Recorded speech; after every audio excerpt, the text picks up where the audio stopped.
Hi, everybody. This is Brian from Breaking Down Security. Before we get to our show, I have an announcement from the Hack in the Box Amsterdam 2017 conference. So Sebastian wrote the show, and he said, he asked us to pass along that if you have an interesting security talk and fancy visiting Amsterdam in the spring, then submit your talk to the Hack in the Box conference, which will take place from 10 to 14 April 2017. Call for papers is open until the end of December. Submission details can be found at https://cfp.hackinthebox.org. Tickets are already on sale, and the early bird prices, if you want a cheaper ticket for that, you can get them until 31 December 2016. And at checkout, if you enter the code Breaking Security, BRAKEING Security, all one word, you get a 10% discount. So if you're interested in going to Amsterdam in the spring, you want to join Hack in the Box and those folks over there and Sebastian and all them, go check that out. So on with the show. On this episode of the InfoSec End of Year Podcast Extravaganza, roll call. I'm Tracy Mayleaf from the PVC Security Podcast. I am Ed Rojas from the PVC Security Podcast. I'm Joe Gray from the Advanced Persistent Security Podcast. I'm Brian Betcher from Breaking Down Security Podcast. I'm Brian Brake from the Breaking Down Security Podcast. I'm Jerry Bell from the Defensive Security Podcast. I'm Andrew Cal from the Defensive Security Podcast, and soon to be launched, How to Survive in Prison as a Weak White Guy podcast. Very nice.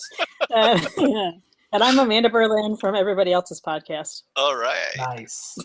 All that and more on this very special episode, the InfoSec End of Year Podcast Extravaganza. So Mr. Brake has a surprise for us for our opening song, so lay it on us. I'm afraid. Never gonna give you up. Never gonna give you up. Never gonna run around and desert you. Yep. I'm gonna make you cry. Never gonna say goodbye. Never gonna run. All right. Yeah, that's good. Okay. Rick roll for the internet. Why couldn't we get Rick Astley to run for president if he's making those kinds of promises? Well, because he's British, first of all. What? Oh. All right. Order. Dear friends, welcome to a special End of Year InfoSec podcast. This is the latest episode in a thrilling collector series. I'm Tracy Mayleaf, coming to you from the Philadelphia suburbs. As you heard on the intro, we have an interesting group of podcasters with us today. So I won't go through the names again because we already said that first of all. But welcome everyone. Happy almost end of 2016. Happy Thanksgiving. Hi. Feliz Navidad. Exactly. Rana Hana Kwanzmas. Holy Jesus. Have a good Festivus. For the rest of it. So let's get into some InfoSec talk here. And why don't we talk about what was your top InfoSec story? And I use the word your because it could either be something in your career that you'd like to share or what you think was a big InfoSec story, maybe on your own podcast, what got a lot of hits. So why don't we just dive in and talk about some of the top stories from 2016? Well, I'll start it because I think the most important InfoSec story of 2016 has to be a tactical edge in Colombia. How was that? I'm still waiting for my knives to be delivered. I know. Anyway, it was pretty good. A lot of people liked it. You were there. You were typing like a mad woman possessed. And that was awesome. I'm looking forward to 2017. I think Mr. Jerry Bell may be able to accompany us on that one. So that's my top InfoSec news for 2016. Where's that going to be in 2017? I think it's going to be back in Bogota. We were thinking Medellin, but it's getting complicated. So we just want to do it back in Bogota again.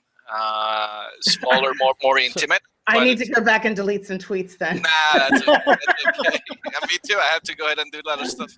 But you know what? I mean, seriously, if you have a chance of doing, some kind of event get together in your local community, you should do it. I know that Brian, you're very involved in your community on the West. Amanda, I know you do it a lot with the MySec folks, and it's a lot of it's really rewarding. Let's say, right? Mm-hmm. People do appreciate the what you do and the effort that goes into it, and when it comes together really nicely, it's a fantastic experience. And I recommend everyone, if we're in a leadership position, go ahead and do that. Plus, it gives you excellent cover as a drug mule going back and forth to Colombia. So it's good. Oh. Okay, so I have an honest question about that. So people who hear that it was in Bogota, that it could have been in Medellin, but back in Bogota, you have the media who paint the whole area as just big, drug war thing going on. How do you help allay those fears to people that, when they're trying to visit Colombia, that it's not going to be just, snowing in Colombia and it's not snow? Well, this is the best way that I could do it, right? Doing something like this and bringing recognized leaders. So Tracy was there. She came back nice and safe. Wendy Nather was there. Wolf was there. Jason Street was there. So the more people that go down there, respected people, and they come back, Erin Jacobs is still talking about it. Dave Lewis. Who went down and didn't come back? That's for us to know and you to find out. Exactly. No. And again, the only way to combat that is to go on your own. A lot of that is, is yellow journalism, right? People that have been stuck in the 1980s, 1990s. So, if you're that type of person, stay home. Don't come. Well, if I may say so myself, the social media for Tactical Edge put out a lot of interesting articles and tweets about the culture of Colombia and all what to see, to do, and the safety of the country. So yes, I was very proactive in putting that information out there. But yes. It was a great experience, and I highly recommend it. And the people were wonderful, and the bread. Oh man, the bread. Well, Valerie Thomas was tweeting or something that she's in Queens. She went to a Colombian bakery and she said, "Nope, it's nothing like the real thing." And I'm laughing. I'm like, you went to Colombia only once, and now you're an expert. By the way, I see Lurk keeps transforming every. Wow! Every second is a new person. What are you talking about? He looks like Harry Mudd from the original series Star Trek with horns. Well, there you go. I just got that photo. So let's move on. So let's talk to the defensive sec guys for a second, because you handle the top news stories every week. So I feel like you really have your finger on the pulse of the news stories of the year. What comes to mind? I feel like you forget that we're old and we forget everything we do about a day after. But sure, Jerry, you want to go first? Then I'm gonna go with ransomware. Yeah, I was going to go with two. I would say ransomware and probably the Swift banking hacks were the $1 billion. Yeah. I don't know. Have you had a chance to see the latest news? It's starting to come out as an insider marketing job. Yes. No, not. Oh. Yeah, there was an insider job angle. I'm talking about back on ransomware. I mean, my story, not your story. Oh, you're talking about the multi-level marketing version of ransomware? Yes, the Tupperware version. It's excellent. What's that all about? So if you get ransomware, they'll decrypt your files if you encrypt two of your friends. That's cool. Yeah. Share the love. Yeah. It is the season of giving. It's like the Tupperware of ransomware. You just have two machines to randomly infect that may belong to you, or parents. So yeah, that's my bad. I called it about 8 months ago, I suppose, on the podcast that we would be seeing the Ring model of ransomware come in. Where if you don't want to die, then you'll have to show the video to two of your friends or however the story goes. Same thing apply here. We're using our vices against, or the hackers are using our vices against us, I suppose. Hatred wait, explain that to me again, because I lost something in translation. So what's the new thing then? You get infected, and then if you infect somebody else, you don't get infected? Yeah. If you get two of your friends to get compromised instead, they'll give you back the files. Friends at this point, right? Yeah. Well, it could be frenemies. Could be friendly. It's like an affiliate program. Really. So, like at that point, can't you just spin up a VM and? That's what I was going to ask. Yeah, like put it on 2 VMs and who cares? Yeah, They have to pay. Yeah, see, that's the thing. I believe they have to pay. Oh, right? They have to pay before you get unlocked. Oh, crap. They think of everything. So it's like selling Tupperware, but also getting your friends to be salespeople, and then on their first sale. It's the malware pyramid scheme. Yeah, absolutely. So it is like the worst pampered chef party ever. Where do you sign up to host one of these parties? You know, I always see people wanting to do like a young Neek or unique or pampered chef or 31 party. Where do you sign up to host these parties to get a cut? Go to ransomware.ru, and I'm sure they'll have all the information. The deep web. Yep, I hear you did it on the deep web. So web. it's not on jerrysmom.com? Oh. So jerrysmom.com is currently going down. So it'll be back up later.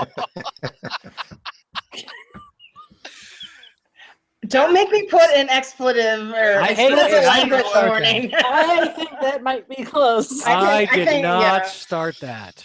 I'm going to have to run that past standards and practices before we... Quick call HR. Who else did we not?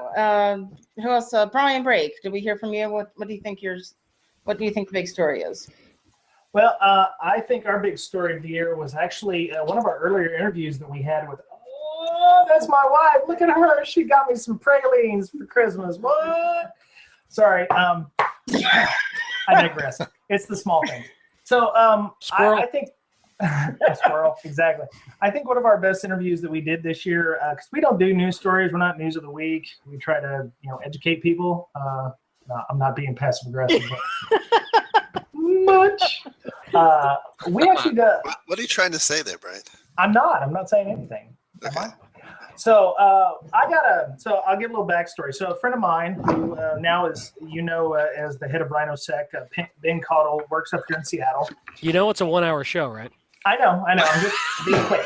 So he asked me to lunch, and he said, "Hey, I've got something interesting for you." And I said, "Okay." So he sat me down to lunch. We had a lunch here in Capitol Hill in Seattle area, and he said, "I have an interview for you. Do you know Hector Munseeger?"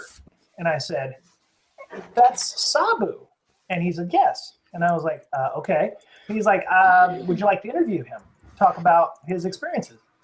So we had him on, and I thought that was a really great interview that we had with him. Him discussing, how he was able to make ends meet after he left FBI custody by using bug bounties. How that paid off, and how he was able to, work his way back to, a regular job. And getting himself back, from being rehabilitated and becoming a working member of society. Excellent. And then I guess I'm last here. I'm going to have to say the whole IoT botnet thing, because I think it's still developing. And as we talked about on one of our last PVC Sec recordings, about manufacturers being held responsible for, for the devices. And I just feel like that's just like the tip of the iceberg. And actually, I was thinking of this question when I was walking the dogs earlier.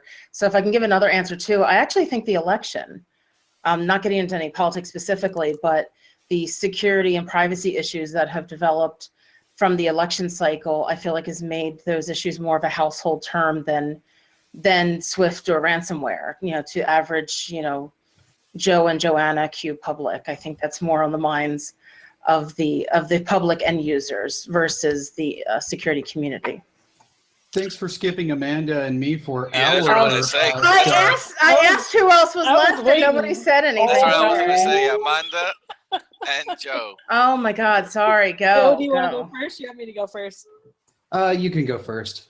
I want to say the most impactful issue that we had is when I couldn't access Twitter because of all of the DDoSing. Where do you go to even complain?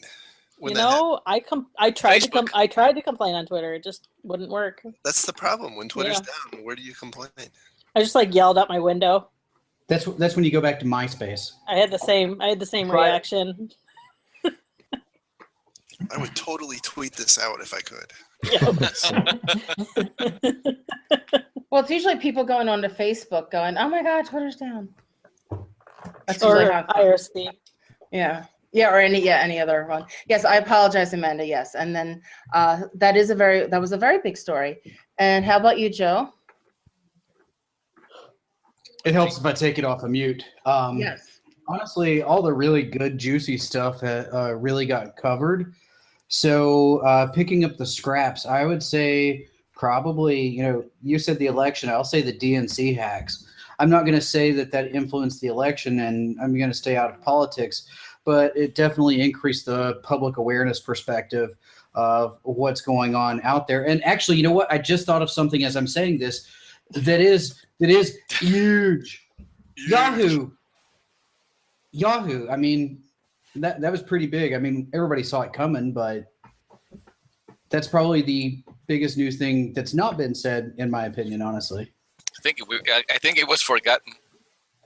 Yeah, a lot of the stuff at the beginning of the year we're going to forget about. Okay, so here's my question then. Since I'm the newbie among this group here, would you say that this year has had way more huge stories? Because I feel like there's hard to pick from. You don't think that there's more than past years? I think it's the same thing, same way. I'd say over at least the last 4 or 5 years has been pretty consistent with data breaches and everything else, major vulnerabilities. Yeah, I'd say it's been accelerating at a steady pace. How about that? Yeah, I could go for that. Okay. Well, I think the IoT botnet's a new thing. I don't think we had, to the severe degree that we had. I mean, we had outages on the East Coast. Okta was obviously and other Duo, two-factor systems were based out of the East Coast because even though it wasn't affecting the West Coast initially, people couldn't access their systems that required those systems, right. Okta and those on the West Coast because the East Coast was required to authenticate you to the West Coast system. So, yeah, it's just interesting to see how not decentralized our authentication mechanisms have easily become and have become a weak point in that respect. I would say that the mainstream media is getting more interested in reporting events in the information security world than they have been in the past. Oh, absolutely. There was a period in October and early November. I was on the same news channel 3 times talking about different things. And, it's never been that easy to get on the news in the past. Wait a minute. Joe, you've been on TV? I have. 4 times. How do I get on the TV? Dude, I was on TV the first time this year. Mother. You gotta troll Facebook. You need a better agent, Brian. Important question. Are we counting America's Most Wanted segments? Oh, yes. Well, if that were the case, then, you would definitely win. I've been on several milk cartons, but I've never been on, Yeah, not To Catch a Predator either. Honestly, in all fairness, It's selective trolling of their social media. That's really what it boils down to.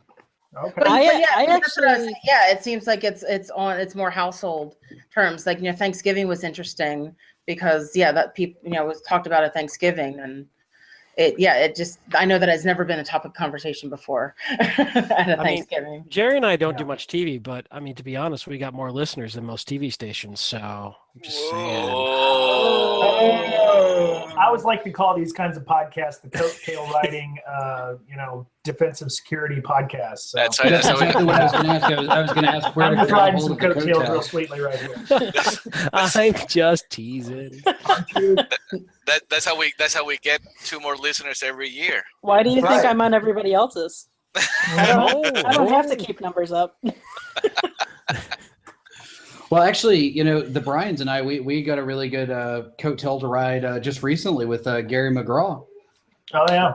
That was a good show. We're as part of our book club that we're doing on the Brakesec Slack channel, we decided to have Gary on with Joe to discuss as secure SDLC, what has changed in 10 years or 12 years since he wrote that book. Spoiler alert, nothing much. It's all still busted. It was a great show. Cool. And throwaway chapter 2. Yeah, throwaway chapter. Yeah, just rip it right out of the book. Just boom. All right. Does anybody else have anything else to add regarding top stories before we move on? No, ma'am. There's not like a 9th person on this call that I forgot. Okay. I mean, we could invite someone. No, we'll break it, Amanda. Stop. Don't touch it. Hey, it goes up to 10. I found that out the other day. All right, so let's start with Joe, since he went the last time.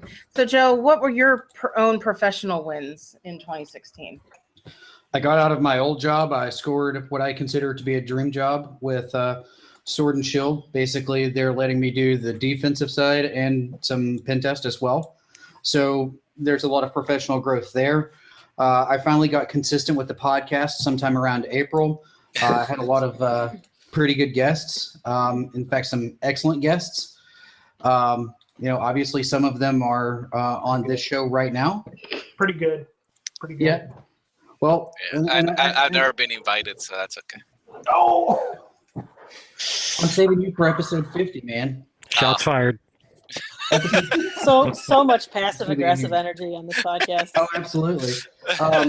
But with that, I think that professionally, I've grown and learned more this year than probably the last 3 or 4 years combined. Awesome.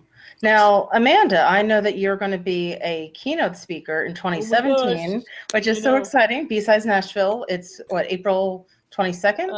Something like that. I don't know. It's on my calendar. B-Sides Nashville. It is April 22nd. Okay, April 22nd. Go to B-Sides Nashville. See Amanda. So I know that's my first keynote, and I'm scared. I'm trying to come.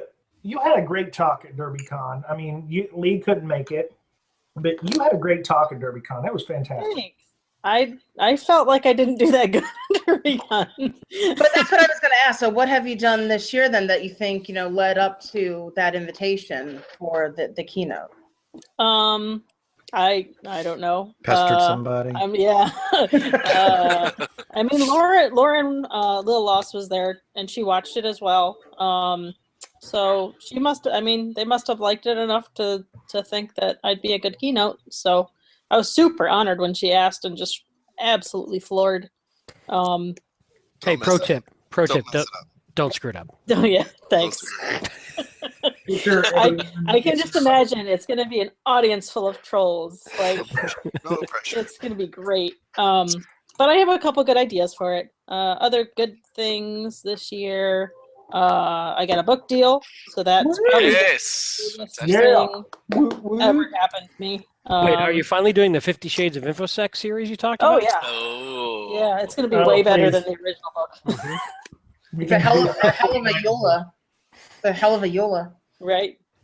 And I got a promotion at work, so that's a cool thing. Right. Yeah. Nice. Very cool. So, can you talk about what the book is? Is that something you want to say? Yeah. I was gonna wait for the plug thing, It's a really cool name. It's it's the Defensive Security Handbook. Wow. Yep. I didn't know you wrote a book about listening to our podcast. That's amazing. All I did was do a text. Copy paste. Chapter 1, dumpster fire. Chapter 2, cherry bomb. It's more of a pamphlet, really. Chapter 5, grooming llamas. Oh. Yeah, so you should actually have Jerry and Lurg write your forward for it. It would only be appropriate. Oh, I haven't even thought about that. There you go. Do it. Probably something we should think about. Joe, I'll slip you $5 later, buddy. That's fine. Yeah, I haven't even thought about. I kind of forgot about forwards. I lost my train of thought. Oh, I did add all of the podcasts. We have our last chapter is actually called The Extra Mile, where it's little pieces and parts that don't really fit anywhere else in the book. So all the podcasts go there, okay? Yeah. So Wow. we have like a master list of websites, podcasts,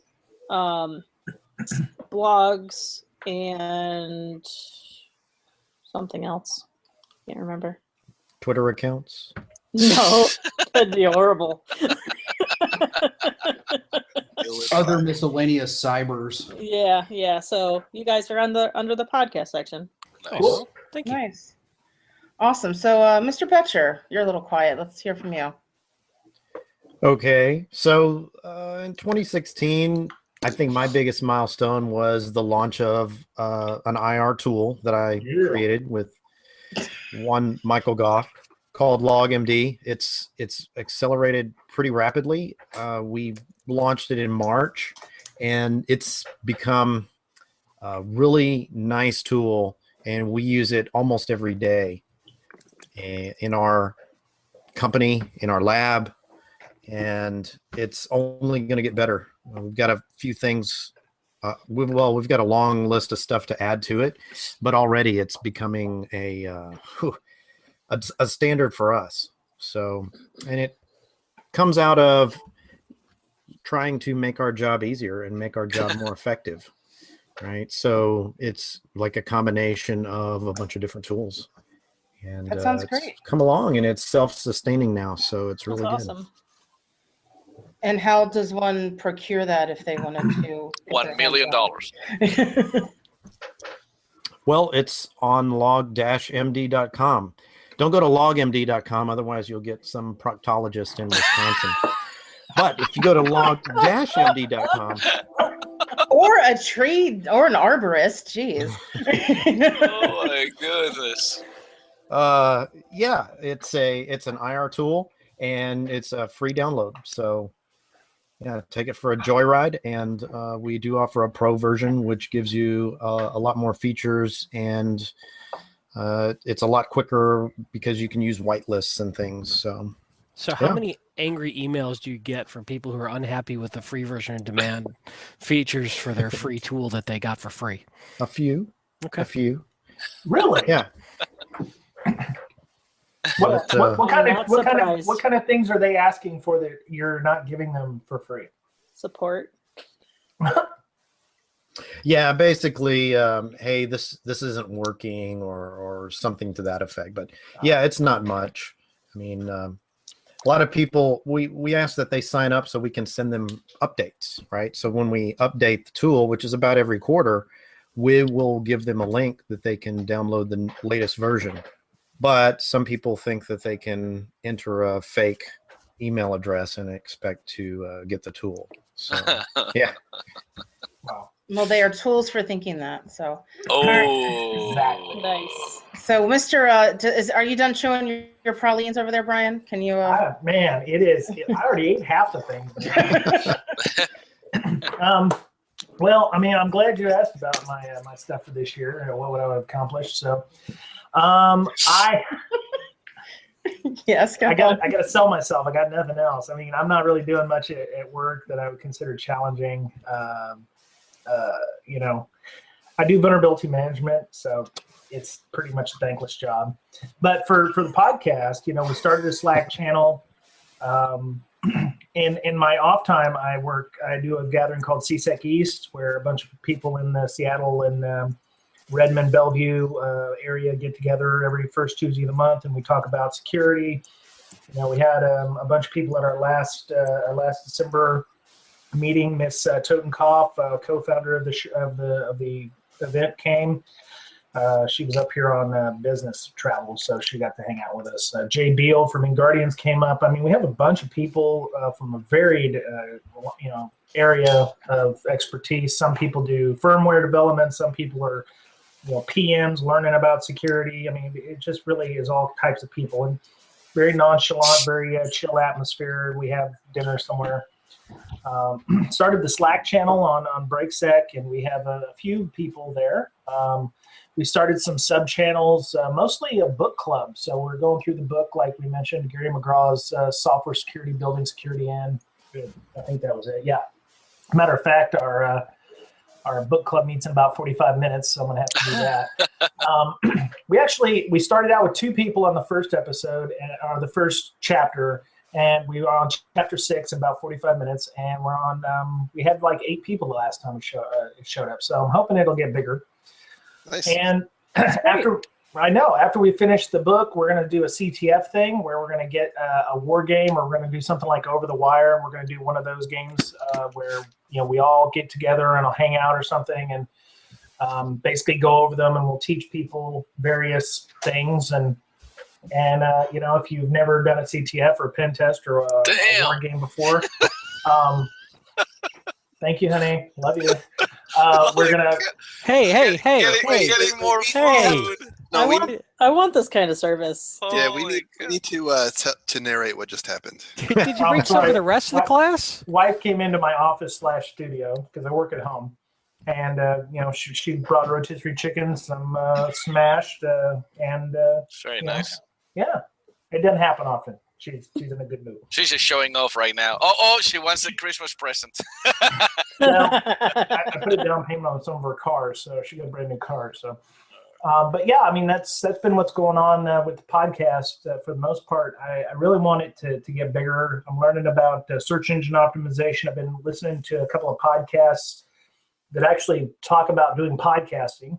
One called The Audacity of the Podcast, which actually suggested that you take a hiatus every once in a while. So we're going to take 2 weeks off at the end of the year, the first time in 3 years we've ever had no episodes running. So that'll be something new. And I'm going to be working on trying to get more exposure for the show. So yeah. Excellent. Cool. I'm going to turn my camera off so you don't see. Yeah, why don't you eat your chicken and I'll move on. So don't worry, Brian, when you're on hiatus, I guarantee you the biggest story of our lifetime will happen. That's right. It happens for risky business. Exactly.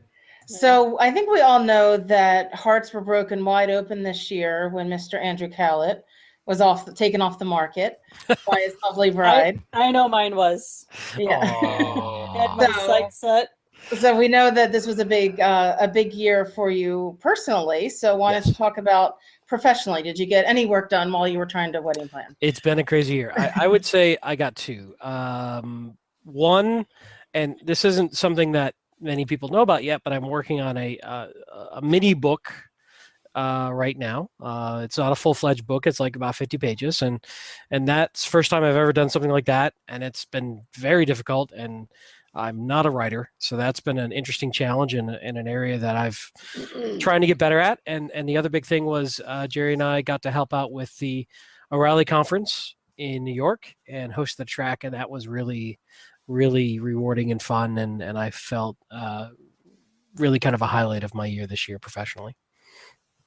Awesome. Yeah, that was fun. And I felt very calm. I was one of the participants. Yeah. And it was very calming to have two familiar faces and voices there while I got up and did my lightning talk. So and you did great. You killed it. Oh, thank you. Awesome. Now, I saw many photos of Jerry in a 3-piece suit or 2-piece suit, I guess, this year. So what kind of shenanigans were you up to in your suit, sir? Let's see, what kind of fib can I tell to officiate a wedding or?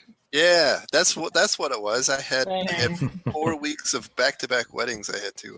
Awesome. No, I had about a month, actually, like 5 weeks straight up at the mothership in New York for some government meetings.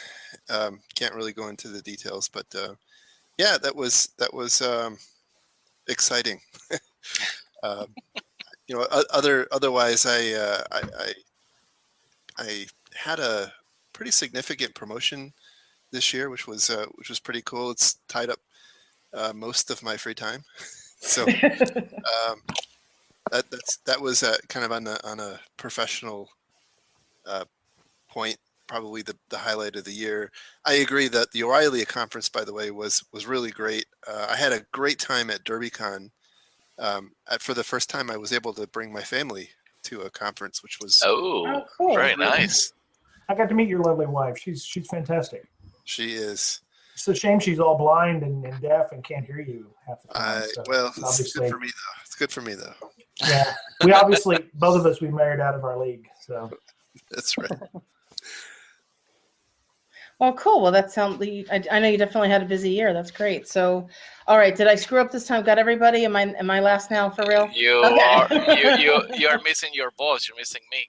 So for me, I already said Tactical Edge. That was awesome. And then the other thing is that I am no longer a colleague of Mr. Bell. I moved to the Big D. Stop poking me in the eye. I moved to the big. I moved to Deloitte, and very happy here. Enjoying my time. So pretty good. Moving on up like the Jeffersons.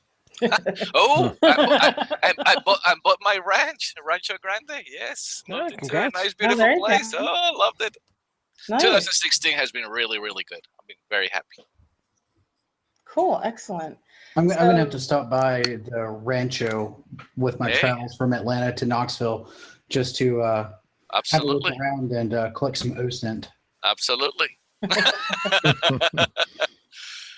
Come on down. Don't All right. worry about the binoculars. I won't give you the address. I already know you know where it is. So yeah, cool. So this was a huge year for me because this was my debut into InfoSec. Yeah. I quit my law firm library job the end of January of 2016. And my last day at the firm was February 5th. And then about 2 weeks later, I was at B-Side San Francisco and RSA. So, and never looked back. And this has been, I've traveled so many miles and I've had so many great experiences. I've met so many great people. And I started the year, actually, January, I went to ShmooCon. And then 2 weeks ago, I actually presented at my first security conference at B-Sides Philly. Woo! Yay. Excellent. Yay. So yeah, I'm really excited. I've been writing articles. I wrote a chapter in a book. I get asked by so many great people to be on podcasts. So this 2016 has been pretty much, my year of InfoSec, and it's been pretty amazing. So let's move to the next one. Wish list for Santa. InfoSec related. InfoSec related. Yes. Yes, I am.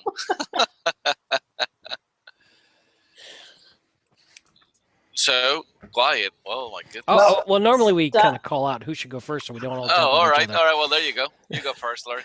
Andrew. Either's fine. Personally, I would love for the drama level to come down a bit in our industry. Please. Nice halo. You took my answer. Sorry. I'm not Pollyanna to think we're going to fix all our problems, but we have a lot of self-inflicted wounds, I think. And Do you think it's marketing?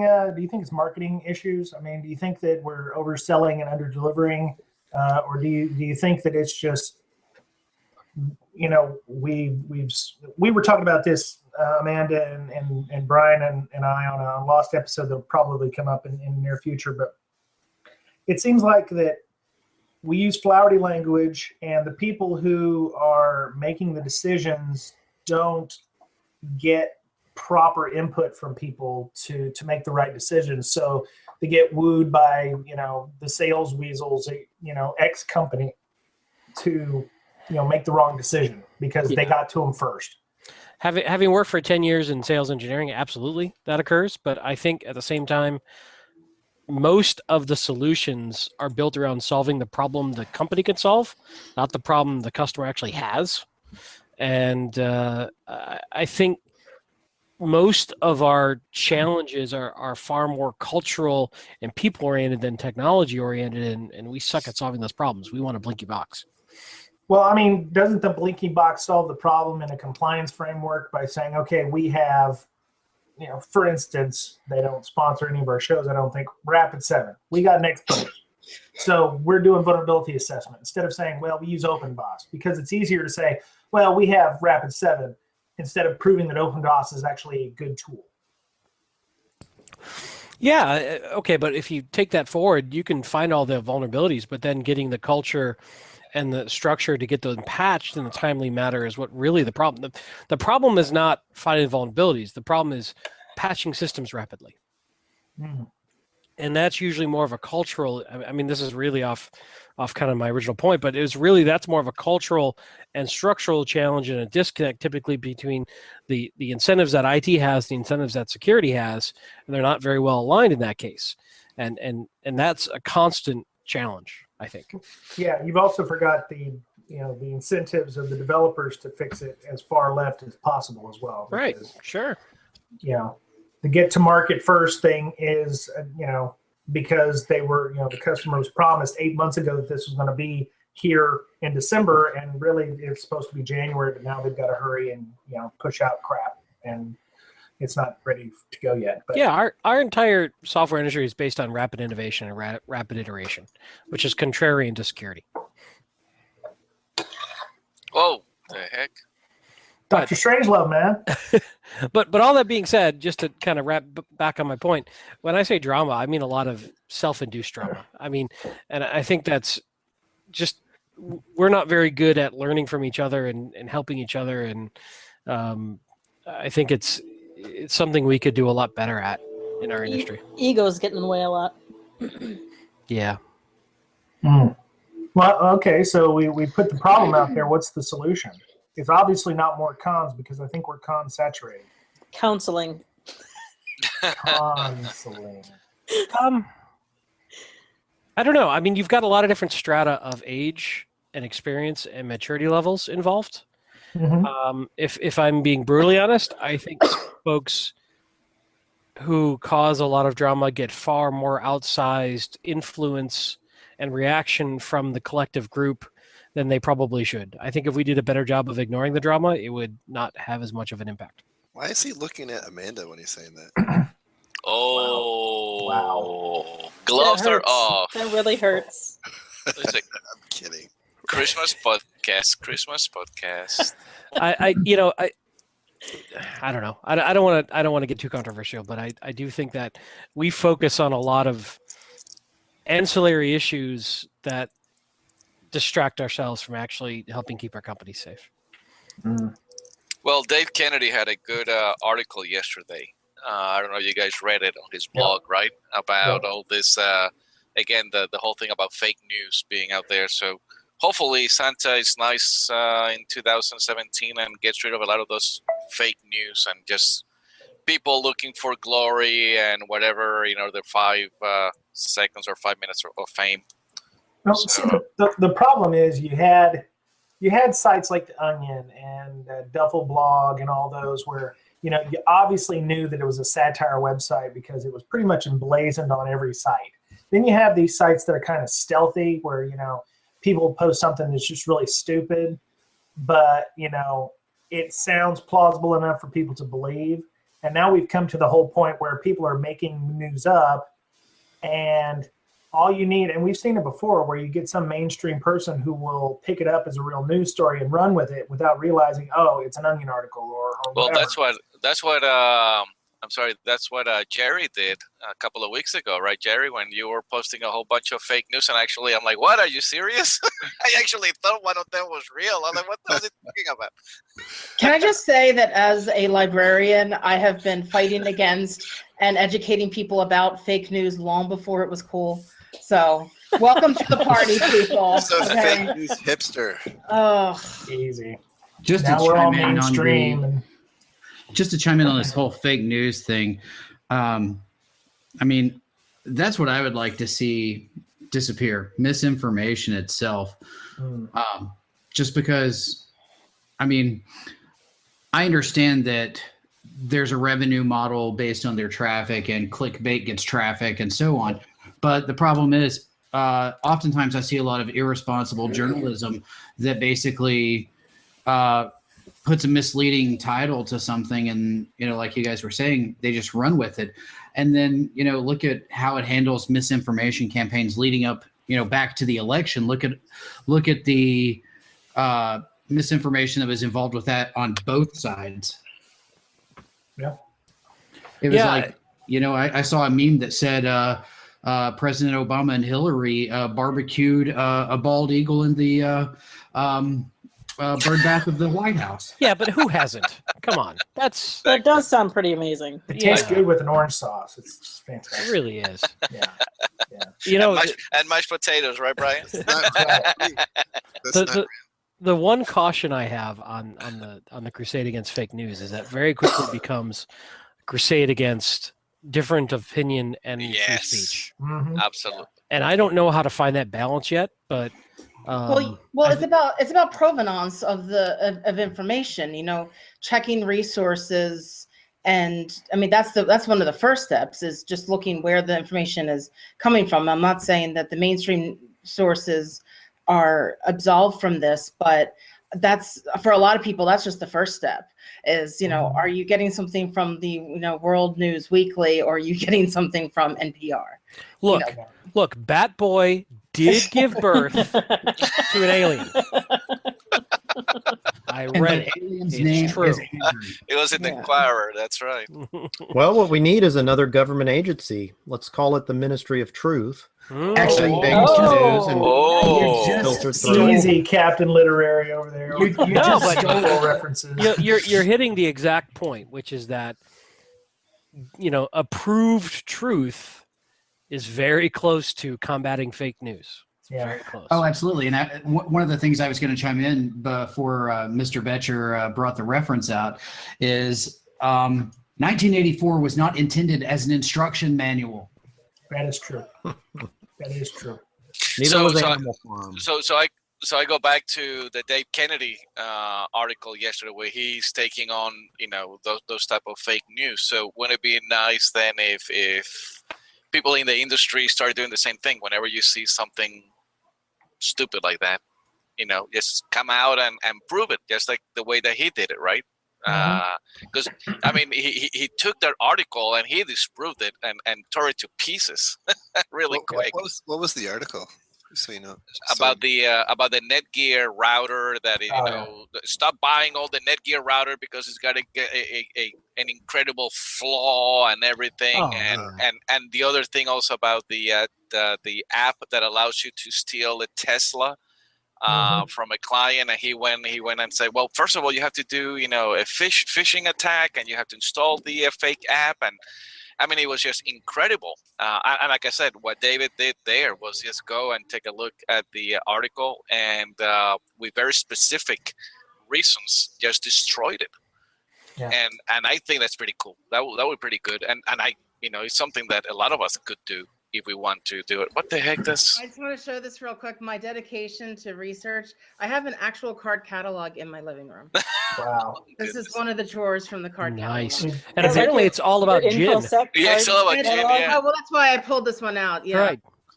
Gin and goo. Okay. Well, that's a fun weekend. All right. Speaking of goo. Sounds like a Tuesday night. That's right. All the Hacker Santa things came out. And I just wanted to mention to the Shmoo folks, thank you for the gift that they sent out. Don't Look Behind You, I think was his name. That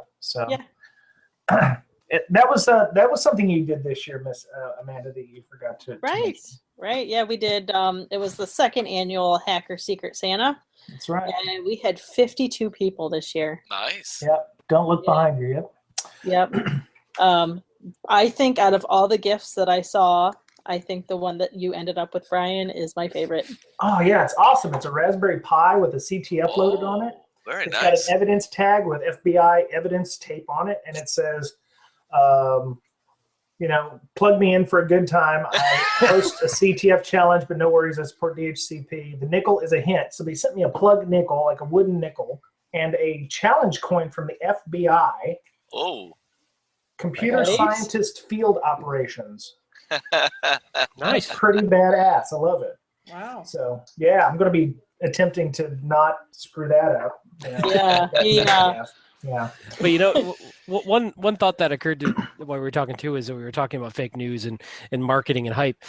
We're going the wrong direction, I think, on vulnerability hype too. It's now becoming a marketing staple to have logos and names for it and furry animals. We're still doing that this year. I know. I didn't hear much this year. It's getting worse. Next, we're going to have theme songs and mascots and. Yeah, what was the one that had a merchandise? That had merchandise or something. I'm waiting for the first football stadium to be named after vulnerability. Heartbleed Stadium. Yeah, exactly. Yeah. That'll be the Philadelphia Eagles Stadium. Oh. Wow. So that's part of the whole marketing thing and the hype thing too. We got to call that stuff out, or we've got to not, Risky Business. They're not mentioning vulnerability names anymore on the show. I think it's to bring something negative in, but it's when mass shootings occur, they don't share the name of the shooter to not glorify the gentleman. Yeah, or the person who did it. If we don't glorify the name or the fact that it's got haha, look, they put a vulnerability with a merch site and all that stuff. I think those things would go away, but we like to glorify that stuff. We like to troll that stuff on Twitter, and people eat that up. That's true. I think a lot of our problem is marketing and exposure. I think, but that marketing is not targeted at us, at our level of. I know. No. It's the consumers. Yeah, and the executives and that sort of thing. I know. It's going to be tough to fight. I know. I've gotten an email where there's a kernel vulnerability, remote RCE. I don't hear a thing from my CEO. The minute it gets a name, CEO gets a call. I get a call from the CEO. Hey, WTF? And I'm like, oh, God. So does that mean like when we want things to actually go through, we should give them names? Yeah. This is Project Stormfire. Let's just work with it. That's why they started naming winter storms. Yeah. Right? Well, because they're more fearful that way. Well, that's why Amanda's children has names. They're pretty fearful. Right. Oh. No. Have you met them? So two things. One question to Amanda first. Did anyone adopt the 4-year-old? And second is, are we going to start then seeing vulnerabilities being named after women? Oh, okay. Okay, time to go. Thanks. Good to see you guys. We're going to do this again, never. And I was so angry when I wrote that tweet that I messed it up because he's actually 5. So false advertisement. So no, nobody took him. He's upstairs sleeping. And I do think I can think of a couple of women we could probably name vulnerabilities after. Wow. Okay. Well, we're saying we need to name them, right, so that they can put up. So I'm not gonna do that. I'm not saying we're gonna do it now. I'm like, okay, all right. You think that's a good idea? If we're gonna start naming vulnerabilities, we could do it like just like the storms. Yeah, exactly. It's kind of like that movie, Bebe's Kids, where it's like, oh no, it's Bebe's Kids. they might have to start saying that about Amanda. Oh, no. All right, so let's move to the next one. This is going to be a good one because I think that this next topic is going to be motivational for some people. What professional skills or goals will you be working on in the new year? Let's start with let's start with Tracy. What won't I be working on in 2017? I am trying to get Net Plus out of the way, and then I'll move on to Security Plus. I'm just trying to absorb everything. So for me, my immediate need is to try to get some of the more technical certifications down, because while I do have my own business, that was my my catalyst for change. So I would like a full-time job in the InfoSec world. So whatever it is that I need to do to make that happen. So I've been trying to brush up on tech skills, and so much so that I have it on the brain that when I made gingerbread on Sunday, one of the ingredients is called blackstrap molasses. And I kid you not, I absolutely swore that the bottle said bootstrap molasses. I was like, that's so weird. It's called bootstrap molasses. And my husband's like, that doesn't say bootstrap. I'm like, it does. It says, yeah. So I'm like completely delusional now with everything I see. I see networking stuff everywhere. And when you start dreaming with it, that's when you start getting into trouble. Yeah. So, and I already have a lot of transferable skills from my other career. So I also, I'm happy to help people with that. I know about networking and speaking and, also research and things like that. So, I just want to be able to parlay all my existing skills into InfoSec and then build up where I'm lacking and just kind of continue this trajectory I have. Nice. Let's go with Brian because I know he has to leave soon, I think. Yep. Brian with a Y. I got about 20 minutes. So, okay. I've been shamed for dessert. I'm having cravings for dessert. That's right. And that doesn't mean under the plate. That doesn't mean you get to talk all 20 minutes you have left. Exactly. Okay. Exactly. No problem. So, like I said, I want to work on the podcast a little bit. I hear y'all. Don't worry. I hear y'all. So I want to work on the podcast some more. I'd like to actually, get some more listeners. I'd like to double the amount of listeners we have this time next year. Nice. How many listeners you have now? I'm not going to say. 4? I know we have. I know we Look, have. we're not all going to stand at the urinal with a ruler and figure it out, okay? Oh, So, no, I know we have 2 at least. So that's good. well, yeah, my wife don't even listen, so I got 1. So, okay. And Miss Totenkopf, Miss Megan Wu, has shamed me into submitting a talk for B-Sides Proving Grounds. Yay! So I may end up being in Vegas in August. So Nice. And then in May I'll be at Sands West taking G-Pen. So I'm going to try to get my G-Pen certification. Nice. So Sec 560. So Nice. yeah, and ideally I'd like to be at a better job. I mean, You mean you want a promotion? Yes. And you've been working on that for quite a while. Yeah, exactly. I Yes. remember this conversation in last year's podcast. Well, I've been working a lot on the podcast, so yeah. So that's me. All right. How about Amanda? Oh gosh, I have a lot of things. So probably first and foremost, I've been trying to learn how to code. So I've been spending like an hour a day trying to learn Python. So hopefully. What are you using to learn it? Any online cybery, anything like that, or? I'm just reading how to learn Python the hard way. Oh, That's a good one. I got that one. Yep. So I'm going through the online one of that and doing all the exercises, which has really helped. Nice. The majority of stuff I do at work is based around Splunk, so I want to learn a lot more about Splunk. And then I want to sell like 1 million copies of my book so I can become independently wealthy. There you go. Sweet. That's why I recommended it for the book club. Oh yeah. So I'm actually curious. Sorry, you said that I'm took an intro to Python class. Do you find it as exciting as I do, or am I just a giant nerd? You're just a giant nerd. Okay. I hope that gives me street cred in the InfoSec. It does. Coding anything has always not come easy to me. Like networking always came easy. OS stuff always came easy. Coding does not at all. So it's a big struggle. Well, Mr. Betcher's fairly decent at that. We can always pick his brain. So. Fairly decent. He's a dirty developer now with the LogMD thing. So nice. Yeah. So that's a good segue. So Brian, with an I, what are you looking to learn this year? I actually wanted to start this year, but the book isn't out yet. It was supposed to be out in November. Windows Internals Volume 7. Shut up. Yeah. Volume 7. It's called, 7th edition, right? Right. So I ordered it quite a while ago, and it was supposed to be out November 7th or something. Now, and then they took that off. They said, well, we don't know when it's going to be out. And now it says March something. Oh. So if anybody runs into Mark Rusinovich, just, ask him WTF on the book. Come on, guys. I'm waiting. Yeah, you can tweet him. So, I yes. bet he's on Twitter. I bet. Well, who isn't, right? Yeah, exactly. Cool. So that's it. So then you're not going to do nothing from now until March? That's right. Nothing at all. I'm just waiting on the book. Holy And God. I'm just gonna, yeah. How are you, Andrew? What are you up to other than flying?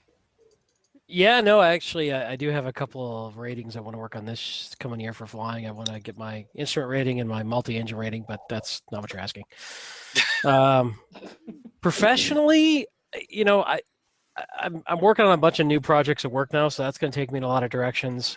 I'm not exactly sure where it's going to take me, but I am trying to work more on some of the more executively useful skills and soft skills and budgeting and not less technical stuff but different stuff. So cool. That's kind of where I'm probably going to focus in 2017, but who knows? There's a lot of I'm not sure, to be real honest. I'm not sure where 2017 is going to take me yet, so we'll see. Cool. How about you, Mr. IBM? Oh boy. Uh-oh. Well, I've got a pretty long list. I guess the big thing that I want to focus on in 2017 is building communities, right? So I want Nice. to focus on organizing some. You mean like Jonestown community and there'll be Kool-Aid offered? I want to lead the InfoSec community to righteousness, and if we can, Will we there can't be get white there the tennis right shoes? we Good will. luck with that. Don't eat the brown llamas. No, I agree with Jared. I was trying to do that myself, with the book club thing. I'm not trying to be Oprah, but to try to walk through a book with somebody or do the CTF thing, do the CSEC East. It's hard enough to get people together to do something. Consistency is a key. Yeah. We do CSEC East every month. We're doing the CTF thing every 2 weeks or so. When I do the CTF thing, it'll probably be every week if we can swing it. I find that if consistency is the key, if people are expecting it to happen, then they'll be more likely to show up if they know it's going to occur. We have several organizations up here in Seattle that meet every month, every 6 weeks. They just pick a date and whatever. Nobody shows up. So I will tell you, consistency when is always Jerry's the key. mom is on the main stage, people show up. What is that? Oh, What is Jerry showing? I know. I was going to say something about that, but What was that? Alan Thicke died. I had nothing to do with it. Nothing. Who died? Alan Thicke Thicke. died. Oh no! It wasn't me. 2016. Alan Thicke. 2016. Oh no! Yeah. So They're going to back be Jerry. dropping like flies until 2017, I think. Yeah. So back to Jerry. Apart of the thing with white shoes. What else? So I also want to tweet less. Really? Yep. That's fake news right there. We just said we don't want more fake news. And I want to get back into the swing of writing blogs, and I want to focus on developing some concepts I've got around the perception of uncertainty and how that applies to information security, and in particular to how that drives InfoSec and IT practitioners down bad pathways, right? Because I think there's a lot of discussions, but it's always been in terms of the stupid users, and I think that from my perspective, the really interesting and the really productive avenue that I want to pursue is how these concepts apply to practitioners. So that's and beyond that, I want to figure out how to be a better executive, right? I mean, You can't get much worse. Well, exactly right. It's only up from here. Well, I can only go up. That's right. All righty. I'll be interested to see those blog posts because I think you're right. If we fail at something, we always end up blaming it on the users, or we say, well, training never works because the users or whatever. I think there's got to be a way to get training to work other than being just a compliance check mark that nobody actually gets anything out of. I agree. Circle good square. All right, so that's a good segue. So that's a good talk there, Jerry, for Tactical Edge. That's pretty good. And for me, so I want to do Tactical Edge 2017 again, and I want to be focusing all year on IoT. I'm doing a lot of research on IoT and security, but not endpoint IoT security, but a end-to-end type of solution for IoT when the IoT solutions actually come out. So that's my goal for this year. How about you, Mr. Joe? 2017, I'm trying to plan it out now. I'm probably going to fly by the seat of my pants, but some things that I would like to accomplish would be, from the certification perspective, probably OSCP, just because it would make me more valuable to my employer, and it's OSCP. Professionally as well, I want to write more blogs, get more blogs submitted elsewhere besides just my website. I would like to take the podcast to the next level, but we'll see how that goes as time goes on. I'm going to be teaching a SANS course in as the mentor course early 2017. And honestly, I would like to develop the Knoxville, Tennessee security community in terms of the groups and everything. So, I mean, and honestly, with you being in Chattanooga, Ed, it may be, something that we might need to collaborate on. Yeah, sounds like a plan. I'm all for it. Do you have a lot of people? Do you have an ISSA or something there that's local? What's the security community like? We have an OWASP and an ISSA. University of Tennessee has a hacker group, and we have DEF CON. We don't have ISC squared. I've not found HTCIA yet. The DEF CON group was really small when I went. That's not to say that it's always small. I've not made it out to any of the other meetings yet, since I'm still split between Atlanta and Knoxville. Mm-hmm. So, but another thing that I meant to say that I left out was, I would like to actually start speaking and go to more speaking engagements like B-Sides Nashville, B-Sides Knoxville, everywhere, really. Well, Joe and I submitted a proposal for B-Sides Charm in Baltimore. A joint Absolutely. presentation. Cool. Absolutely. And there's some training to go with it as well. And now we have a bearded lady. Awesome. Oh, yeah. That just tells you how long we've been on the show. Yeah, we're almost done. Did So- everybody get a chance to talk about Yep. their hopes and dreams? Okay. Mr. Becker?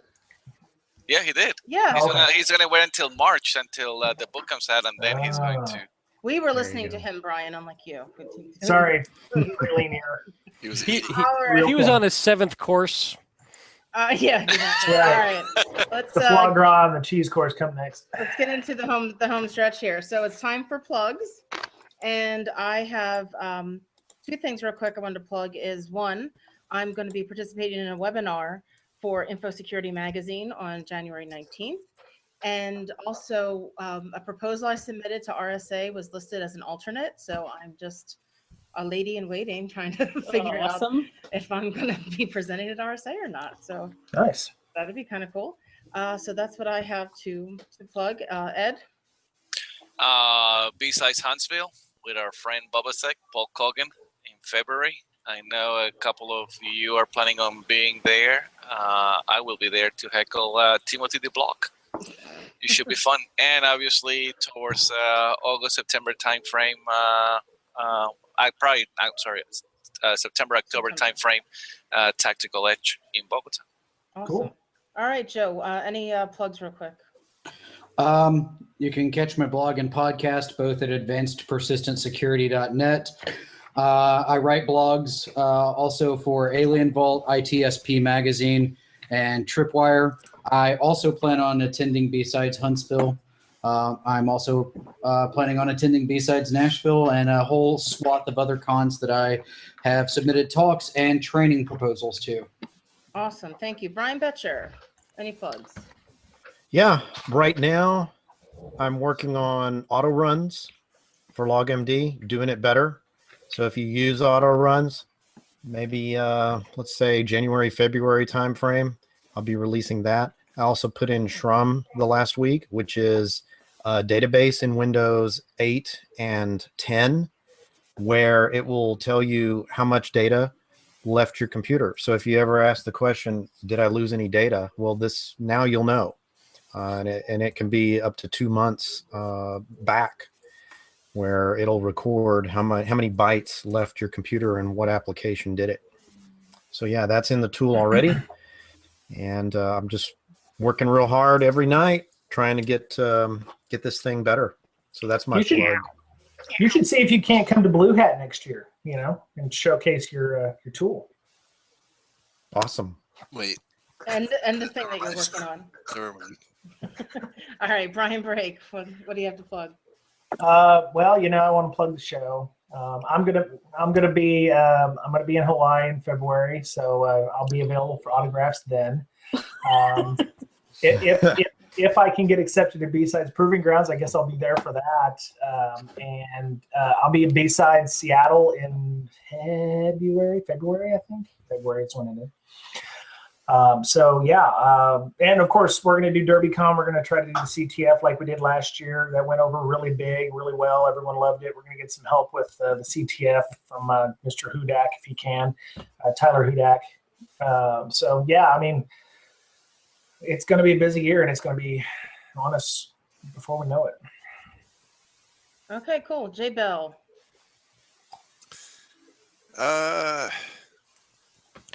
You find me on the podcast. You sound like you've given up. It's so, next year seems so far away when I don't even know what I'll be doing next week. Gotcha. All right, we'll look for the Defensive Sec podcast. Khaled, what do you have? Similar to Jerry, I don't have a ton of planned events yet, but I'd love to make it to Derby. I failed at Shmoo. So we'll see. I need to get some more talks submitted this coming year, so hopefully I've got more to pimp out. But I may have some publication coming out in the next couple of months. Once that's closer, I'll maybe talk about that. Penthouse letters don't count, bro. Oh. How about centerfolds? Well, Jerry's Mom Weekly is really coming along nicely. Right. It's a lot like Cat Fancier in its construction. Cat Fancier? Yeah.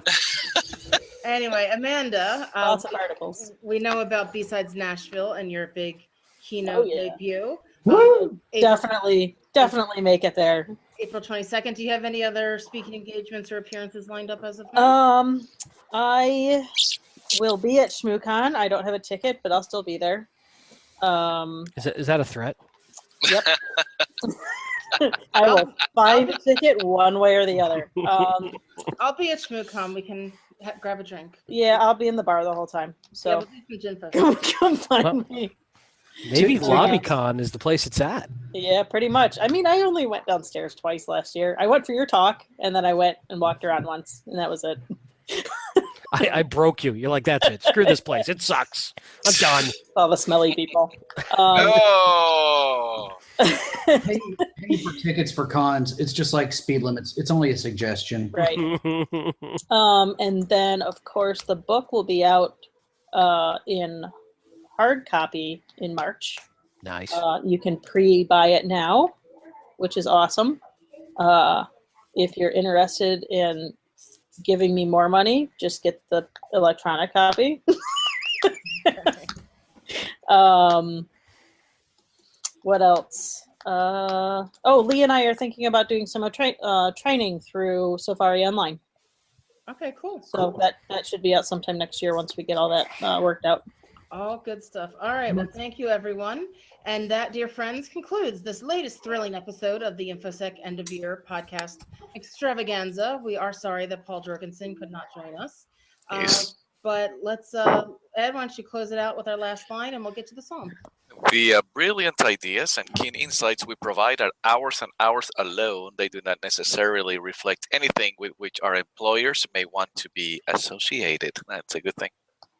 All right. So this looks like an Ed Rojas original here. Oh, heck yeah. You guys got the lyrics there? Because it's, New Year's is around the corner, so... My connection's getting bad. Hang on. I have an audio problem. We figured New Year's Day by U2. Everybody knows this song. All right, let's go. Ready? All is quiet on New Year's Day. A DDoS attack gets underway. I want to hack with you night and day. We're hacking everything on New Year's Day. On New Year's Day. I will hack with you again. Come on. No, there's no day there. I will hack with you again. Oh, you guys, man. This was supposed to be a good one. Now would be a good time to mention the dumpster fire. All right. I'm changing my answer for 2017. I'm going to work on my singing skills. Me too. That way we can get more listeners. I think that's the problem. All right. So I don't know about that. I think we're to the say goodnight, Gracie portion of the podcast. All right. Hey guys, thank you very much. Merry Christmas to everyone and Happy New Year to everyone that would listen to this podcast. Night. Yeah. Bye. Thank you all. See you guys for joining later. us. Bye. Bye. Bye. Toodaloo.